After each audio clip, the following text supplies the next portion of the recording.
Hello friends, आज हम लोग एसएसटी का पढ़ेंगे, ठीक है।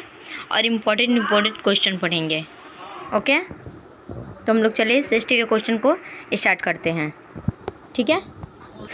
तो हम लोग देखेंगे कि सरकार के कितने अंग होते हैं, ठीक है। तो सरकार के 3 अंग होते हैं, कौन कौन? एक होता है केंद्र सरकार, राज्य सरकार और एक स्थानीय सरकार, ठीक है। कौन कौन से सरकार होते हैं? केंद्र सरकार, राज्य सरकार, स्थानीय सरकार, ठीक है। तो ठीक है, ये तीनों सरकार के अंग हो गए, केंद्र सरकार, राज्य सरकार और एक स्थानीय सरकार। तो अब हम लोग देखेंगे केंद्र सरकार में 3 होते हैं उसके अंग। किसके अंग? केंद्र सरकार के कितने अंग होते हैं? 3। तो देखते हैं कि कौन कौन से 3 अंग होते हैं केंद्र सरकार के, ओके, ठीक है। तो केंद्र सरकार के 3 अंग होते हैं, कौन कौन? लोकसभा, राज्यसभा और राष्ट्रपति। केंद्र सरकार के 3 अंग, लोकसभा, राज्यसभा और राष्ट्रपति। तो अगर हम लोग को अब ये देखने कि लोकसभा में कितने सीट होते हैं, ठीक है। तो लोकसभा में ऐसे सीट कहेंगे तो 552 होते हैं, लेकिन अगर आप लोग से कोई पूछ दे कि लोकसभा की अधिकतम सीट कितनी होती है तो 543 होती है, ठीक है। ठीक है, लोकसभा में कितने सीट होते हैं? 543। अधिकतम पूछे तो 552 होते हैं, ठीक है। और बहुमत के लिए कितने सीट चाहिए? तो 272 या 273 चाहिए। और इससे कौन बनता है लोकसभा से? तो प्राइम मिनिस्टर बनते हैं। और प्राइम मिनिस्टर को शपथ कौन दिलाता है? तो राष्ट्रपति दिलाते हैं। और प्रधानमंत्री का कार्यकाल कितने सालों का होता है? तो 5 साल का। और प्रधानमंत्री बनने के लिए उम्र कितनी होनी चाहिए? तो 25 साल होनी चाहिए, ठीक है। और प्रधानमंत्री की सैलरी कितनी होती है? तो वो होती है 35 लाख। और इससे ज़्यादा भी हो सकता है और कम भी हो सकता है, ये फिक्स सैलरी नहीं रहता, ओके। तो चलिए हम लोग इसको देखते हैं। देखिए, जैसे कि मैंने आपको बताया कि लोकसभा में अधिकतम कितनी सीट होती है? 552, ठीक है। और मिनिमम पूछा जाए तो 543 होती है, ठीक है। और बहुमत के लिए कितना चाहिए? तो 272 या 273 चाहिए, ठीक है। और लोकसभा से कौन बनते हैं? प्राइम मिनिस्टर बनते हैं। प्राइम मिनिस्टर की उम्र कितनी चाहिए? तो 25 साल। और उनका कार्यकाल कितने होता है? तो 5 साल का होता है, ठीक है। और प्रधानमंत्री को शपथ कौन दिलाता है? तो वो राष्ट्रपति, जो कि अभी करंट में राष्ट्रपति कौन है? द्रौपदी मुर्मू, ठीक है। और प्रेसिडेंट का भी कार्यकाल 5 ही साल का होता है, ठीक है। अब देखते हैं कि राज्यसभा में कौन आता है। अब देखिए, राज्यसभा में कितने सीट होते हैं? तो 250। और 12 राष्ट्रपति द्वारा मनोनीत किए जाते हैं। कि और कोई पूछ दे कि राज्यसभा में कितने राष्ट्रपति द्वारा मनोनीत किए जाते हैं? तो 12, ठीक है। और इसमें उम्र कितनी चाहिए? तो 30 से 35 साल। और कार्यकाल इनके कितने होते हैं? तो 6 साल। प्राइम मिनिस्टर के कार्यकाल 5 साल होते हैं। और जो राज्यसभा में होते हैं, राज्यसभा में उसके कार्यकाल कितने होते हैं? 6 साल का होता है, ठीक है। तो अब देखते हैं राष्ट्रपति। तो राष्ट्रपति वो होते हैं जो अप्रत्यक्ष रूप से जनता द्वारा चुने हुए प्रतिनिधि होते हैं, ठीक है। और राष्ट्रपति के लिए सिर्फ 1 सीट होती है, सबको पता है। और इसका कार्यकाल कितने का होता है? 5 साल का। इनका भी कार्यकाल सिर्फ 5 साल का होता है, ठीक है। और राष्ट्रपति बनने के लिए एज कितनी चाहिए? तो वो 35 साल की चाहिए। और वो राष्ट्रपति कौन बन सकता है? जो लोकसभा, राज्यसभा के सदस्य हो, ठीक है, वही राष्ट्रपति बन सकता है, ओके। क्लियर हो गया इतना? तो चलिए हम लोग राइट करते हैं, ठीक है। जैसे कि मैंने आपको बताया कि राष्ट्रपति उनका चुनाव कैसा होता है? तो अप्रत्यक्ष रूप से होता है, ठीक है। अप्रत्यक्ष रूप से जनता द्वारा चुने हुए प्रतिनिधि को राष्ट्रपति बनाया जाता है। उनका कार्यकाल 5 साल का, उम्र 35 साल होना चाहिए, ठीक है। अब हम लोग देखते हैं कि संसद के कितने अंग होते हैं। क्या देखेंगे हम लोग कि संसद के कितने अंग होते हैं, ओके। तो संसद के अंग कितने होते हैं? तो 3 होते हैं, कौन कौन? लोकसभा, राज्यसभा, राष्ट्रपति। लोकसभा में कितने सीट मैंने आपको पहले बता चुका है कि 543। बहुमत के लिए 272। और इसे प्राइम मिनिस्टर बनते हैं। और इनको प्राइम मिनिस्टर को शपथ राष्ट्रपति दिलाते हैं। प्राइम मिनिस्टर का उम्र 25 साल होना चाहिए और कार्यकाल 5 साल का होता है, ठीक है। मैंने आपको पहले ही बता दिया है। और राज्यसभा में मैंने बताया आपको कि 250 सीट होनी चाहिए। 12 राष्ट्रपति द्वारा मनोनीत किए जाते हैं। और इनका उम्र 30 से 35 साल के बीच होना चाहिए। और इनका कार्यकाल 6 साल होना चाहिए। मैंने फिर से दोहरा दिया, राष्ट्रपति भी वैसे ही हैं जैसे मैंने आप लोग बताया था, ठीक है। अब देखते हैं कि लोकसभा में 552 सीट है, ठीक है। तो लोकसभा में हकीकत के तो 550 सीट है। 2 एंग्लो इंडियन गोवा में हुआ है, ठीक है। इसकी वजह से 550 सीट माना जा रहा है। 552 तो लिखा है बट वो भी सही है। अब हम लोग देखेंगे कि भारत में विधानसभा कितने हैं, ठीक है। भारत के 6 राज्यों में विधानसभा स्थित है। भारत के कितने राज्यों में विधानसभा स्थित है? तो भारत के 6 राज्यों में विधानसभा है, ठीक है।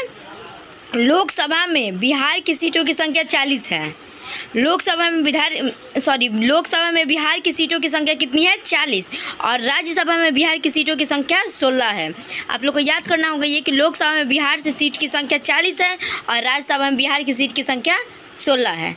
ओके, अब हम लोग देखेंगे कि सभा के कितने अंग होते हैं। तो सभा के 2 अंग होते हैं। कौन कौन? विधान परिषद, विधानसभा। सभा कितने अंग? 2 अंग। ठीक है, देखिए जैसे कि मैंने आप लोग को बताया कि सभा के 2 अंग, विधानसभा, विधान परिषद। ठीक है, विधानसभा में सीटों की संख्या 250 अधिकतम है। ऐसे मिनिमम में कहेंगे तो 243 है। ठीक है, और मैक्सिमम में पूछ दे तो 250 होते हैं। और बहुमत के लिए 122 सीट चाहिए और कार्यकाल इनका विधानसभा के लोग का 5 साल होता है। और विधानसभा से कौन बनते हैं? Chief minister. लोकसभा से कौन बनते हैं? Prime minister. और विधानसभा से कौन बनता है? सीएम। ठीक है, मुख्यमंत्री। और मुख्यमंत्री को शपथ कौन दिलाता है? तो राज्यपाल। ठीक है, मुख्यमंत्री को शपथ कौन दिलाता है? राज्यपाल। पूछ दे कि राज्य में सबसे बड़ा कौन होता है? तो राज्य में सबसे बड़ा कौन होता है? तो राज्यपाल होते हैं। तो वहीं राज्यपाल जो होते हैं वो सीएम को शपथ दिलाते हैं। ठीक है, और सीएम का कार्यकाल कितने का होता है? तो 5 साल का होता है। और बहुमत के लिए 122 चाहिए। ठीक है, ठीक है, भारत में जो सुप्रीम कोर्ट है वो कब स्थापित हुआ था? 15 अगस्त 1950 को हुआ है। ठीक है, और पटना में जो हाई कोर्ट है उसकी स्थापना 1916 को हुई। ठीक है, अगर कोई पूछे सरकार के अंग कितने होते हैं? सरकार के 3 अंग होते हैं। कौन कौन? विधायिका, कार्यपालिका और न्यायपालिका। सरकार के 3 अंग विधायिका, कार्यपालिका और न्यायपालिका होते हैं। ठीक है, तो हम लोग देखते हैं। तो सरकार के 3 अंग होते हैं, विधायिका, कार्यपालिका और न्यायपालिका। तो अब हम लोग ये देखेंगे कि विधायिका का क्या काम होता है, कार्यपालिका का क्या काम होता है और न्यायपालिका का क्या काम होता है। ठीक है, तो देखिए मैं जैसा कि आपको बता दूं तो विधायिका का काम होता है कानून बनाना। ठीक है, विधायिका क्या करते हैं? कानून को बनाते हैं। और कार्यपालिका कानून को लागू करते हैं। और न्यायपालिका कानून जो लागू होता है उसका देखभाल करते हैं। ठीक है, विधायिका कानून बनाता है और न्यायपालिका कानून को लागू करता है। विधायिका कानून बनाता है। ठीक है, और कार्यपालिका कानून को लागू करता है। न्यायपालिका क्या करता है? कानून जो लागू होता है उसका देखभाल करता है। मैं आपको फिर से बता दूं कि विधायिका कानून को बनाता है और कार्यपालिका लागू करता है। न्यायपालिका जो लागू होता है कानून उसका देखभाल करता है। ठीक है, तो विधायिका कानून बनाने से अभी बनता नहीं है कानून। कानून कब बनकर तैयार हो गया वो मैं अभी बता रही हूँ आप लोग को। ठीक है, ठीक है, आप लोग देख सकते हैं यही जो मैंने बताया वही लिखी हूँ मैं। तो विधायिका जब कानून बनाता है तो कानून अभी बनता नहीं। जब वो लोग कानून बना देंगे विधायिका लोग तो कानून वो जाएगा संसद भवन में। ठीक है, तो संसद में लोकसभा और राज्यसभा के लोग बैठे रहते हैं संसद में। तो राज्यसभा और लोकसभा के सदस्य जो बैठे रहते हैं तो राज्यसभा और लोकसभा के बीच बहस होगा। ठीक है, उस बहस में पक्ष और विपक्ष वाले लोग बहुत ज़्यादा बहस करेंगे। कोई कहेगा कि हम ये लागू नहीं होने देंगे कानून, तो कोई जो पक्ष वाले लोग रहेंगे वो कहेंगे कि कानून लागू होगा। और जो विपक्ष वाले लोग होंगे वो कहेंगे कि कानून हम लागू होने नहीं देंगे। ठीक है, तो इस पर बहस होगी, बहुत देर तक बहस होगी। तो फिर क्या होगा कि उसमें जैसे हाथ खड़ा करना है कि जिसमें अगर ज़्यादा वोटिंग आ जाए तो वो क्या होगा? वही कानून लागू होगा। तो अगर पक्ष वाले लोग का वोटिंग ज़्यादा हो गया तो कानून वो लागू हो जाएगा। अगर विपक्ष वाले का वोटिंग ज़्यादा हो कि नहीं कानून होगा तो कानून अभी लागू नहीं हो जाएगा। तो जब संसद भवन से कानून लागू हो जाएगा तो फिर वो राष्ट्रपति के पास जाएगा। तो जब राष्ट्रपति के पास जाएगा तो राष्ट्रपति उस पर अपना सिग्नेचर करेंगे, अपना साइन करेंगे, तब जाके वो कानून लागू हो जाएगा।